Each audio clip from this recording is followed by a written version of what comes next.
Muy buenas tardes, bienvenida, bienvenido, gracias por estar con nosotros aquí en Sin Censura Televisión. Yo soy Luis Guillermo Hernández y le doy la bienvenida este lunes 19 de junio del año 2023, el primer día de recorridos nacionales de las corcholatas, el primer día de recorrido de las 6 personalidades que tienen las mayores oportunidades de llegar a la presidencia de la República en 2024 por parte del movimiento de la Cuarta Transformación. Vamos a analizar hoy este asunto desde la perspectiva del Instituto Nacional Electoral, de las leyes electorales y de los reglamentos electorales. Están bien circunscritos en términos legales y electorales estos recorridos. Está bien acotado en Morena este trabajo interno para identificar a la figura más idónea, la más popular, la más conocida, la más positivamente calificada para encabezar el trabajo de defensa de la Cuarta Transformación rumbo a la elección presidencial de 2024. Una pregunta muy importante porque puede haber riesgos de no llevarse con la absoluta rigurosidad que plantean las leyes electorales. Cualquier error, cualquier exceso puede costarle incluso la candidatura presidencial a Morena. Cualquier error, ya sabe usted cómo se las han gastado en el Tribunal Electoral del Poder Judicial de la Federación y en el INE también, en muchos otros momentos en los que prácticamente han inhabilitado a candidatas, a candidatos de Morena y de la Cuarta Transformación. Por eso la pregunta es, ¿está todo bien sujetado en términos legales? ¿Está todo bien acotado en términos jurídicos? Hoy, para responder a esta pregunta, tenemos a un invitado que usted ya conoce bien, lo hemos tenido aquí en otras ocasiones. Él es el representante del Poder Legislativo, el Poder Judicial. Ya me quiero mandar al Poder Judicial. Estoy poniendo otros. El representante del Poder Legislativo ante el Instituto Nacional Electoral, el diputado Hamlet Almaguer. ¿Cómo estás, Luis Guillermo? Bienvenido, gracias por aceptar esta conversación. La pregunta de cajón, diputado, hoy comienzan estos recorridos nacionales y muchos nos preguntamos si todo está perfectamente acotado en el marco de la ley para que no haya sorpresas, sanciones, tarjetas rojas, tarjetas amarillas, inhabilitaciones incluso por parte de la autoridad electoral. Arrancan, ¿no? ¡Pum! Y bueno, tenemos a los 6 aspirantes a coordinar la defensa de la Cuarta Transformación en el país. Primero decirte que este es un sistema que está jurídicamente probado. Lo hemos utilizado como movimiento en gubernaturas, en procesos locales y no ha habido ningún problema. Decirte que son jurídicamente procesos distintos, el de la selección del candidato o candidata y el de coordinación de comités de defensa. Lo que pasa es que hay un espacio natural en el que el partido tiene que organizar su estructura interna. Morena tiene representación en todas las secciones del país. En el Estado de México, por ejemplo, esa fue parte del éxito de la maestra Delfina el día de la jornada electoral, y ella, meses antes de ser la aspirante, la candidata, la precandidata, había sido la coordinadora de los comités de defensa en el Estado.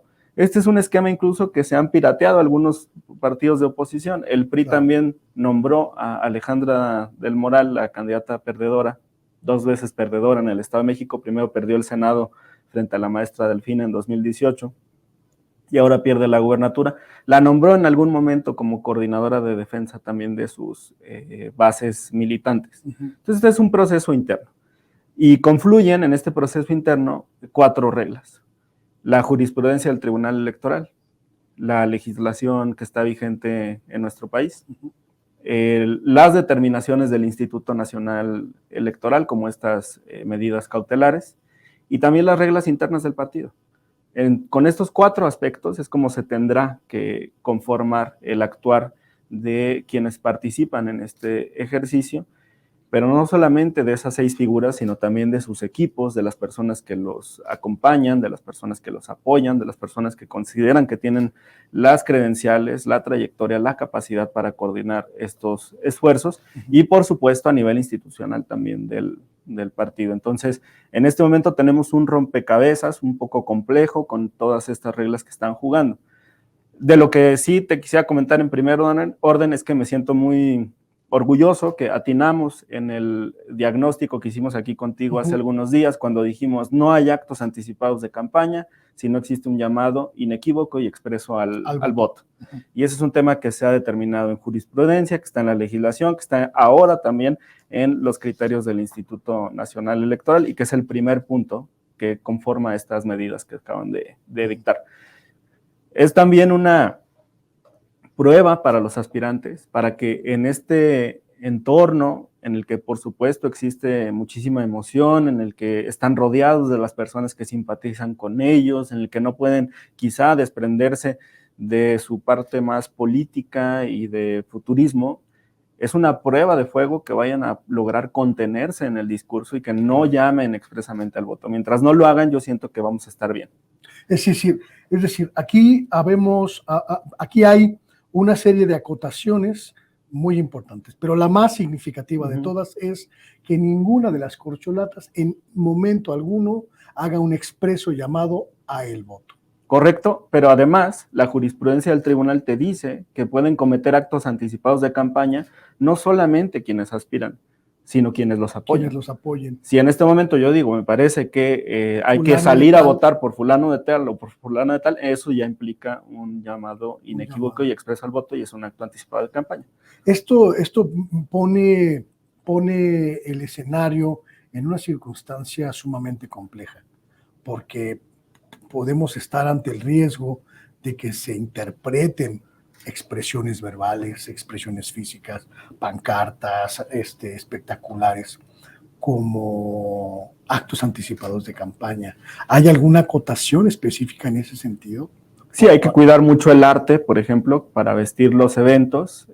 Hay que denominarle al cargo como es coordinador de los comités de defensa de la Cuarta Transformación. Apréndaselo bien, porque yo todavía no puedo. Coordinador de los comités de defensa de la Cuarta Transformación, que es un título kilométrico, pero que está circunscrito en el digamos, reglamento interno de Morena y que forma parte de la estructura partidista que está aprobada por el Instituto Electoral. Ha sido aprobada por el Instituto y por el Tribunal Electoral.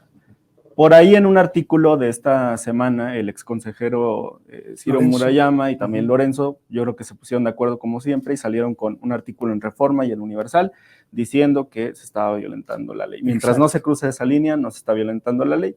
Dicen ellos que el cargo no existe en el estatuto, pero es una práctica reiterada de Morena que ha sido confirmada por los tribunales. Ahora, ¿qué cargo sí está en el estatuto? El que tienen actualmente, del que gozan a partir del día de hoy y hasta finales de agosto, que es el de delegado. El partido puede nombrar delegados políticos en municipios, en estados, a nivel federal, para ciertas regiones, para un proceso extraordinario, para vinculación con sectores. En alguna ocasión será delegado para vinculación con sindicatos, para vinculación con empresarios, para vinculación con organizaciones de la sociedad. O sea, todo eso lo puede realizar el partido. Entonces, ese cargo de delegados los blinda un poco en este momento. Y al signar los compromisos, cada uno de ellos, cada una de ellas en este proceso, asumen el cargo de delegados para buscar a nivel nacional escuchar a las bases. Es correcto. Lo que tú mencionas al final es muy importante. Tienen que dirigir el mensaje a los simpatizantes y a los militantes de Morena porque es un proceso interno, aunque en el ejercicio de la encuesta se pueda consultar a personas que no están afiliadas al partido, pero sí que tengan cierta simpatía por el movimiento, que son ciudadanos en general. Esto ocurre en la gran mayoría del pueblo de México porque el presidente López Obrador tiene un 70% de aprobación, entonces hay un 70% de personas que simpatizan con su proyecto de la Cuarta Transformación y los engloba en este apartado. Pero ese sería alguna de las recomendaciones y dirigir el mensaje a las bases, a la militancia y a los simpatizantes. Cuidar mucho la parte del no realizar propuestas de campaña, sobre todo esto que tocamos del llamado al voto. La parte de los recursos, eso es vital, es fundamental. Tú mencionabas cómo hace algunos años nos quitaron 2 candidaturas a gobernador, la de Félix Salgado y la de Morón, Michoacán y Guerrero, por pautar en redes sociales 15,000 pesos sin avisar, por realizar otro tipo de actos que implicaban también un gasto pequeño. Y aquí vamos viendo cómo los aspirantes toman decisiones diferentes en torno al gasto. Hay quien dice, queremos que el partido nos dé recursos, y otros que dicen, no, yo prefiero levantar entre los simpatizantes con mi aspiración personal. Todas esas visiones caben en este proceso, en esta etapa del proceso. Es decir, lo que anunció este fin de semana el presidente del partido de darle 5 millones de pesos a cada una de las corcholatas para que hagan estos recorridos nacionales y se circunscriban a esa cantidad en esta etapa, está perfectamente regulado por la legislación electoral y cabe dentro del procedimiento de trabajos internos del partido. Sí, los recursos que recibe el partido los podríamos dividir en tres: el gasto ordinario, que es para todo este tipo de actividades permanentes; el gasto de campaña, que solo se puede dedicar a ese fin, correcto, y como tercer punto, el gasto que se tiene que realizar en paridad y equidad de género, que solamente se puede destinar a ese objeto. Entonces, dentro del gasto ordinario, sí podemos utilizar recursos para fortalecer nuestra estructura, para realizar una competencia interna, para ver quién coordina esa estructura. Es un esquema adecuado. Ahora, tiene sus pros y sus contras. ¿Cuál es el contra de realizar este ejercicio con recursos del partido? Que son totalmente fiscalizables por el Instituto Nacional Electoral, que pueden entrar a revisar todas las facturas, todas las notas, todos los gastos que se están realizando a partir del día de hoy. Y aquí he visto decisiones que dicen, yo sí quiero los recursos, yo no quiero los recursos. Hay que ver cómo evoluciona ese punto.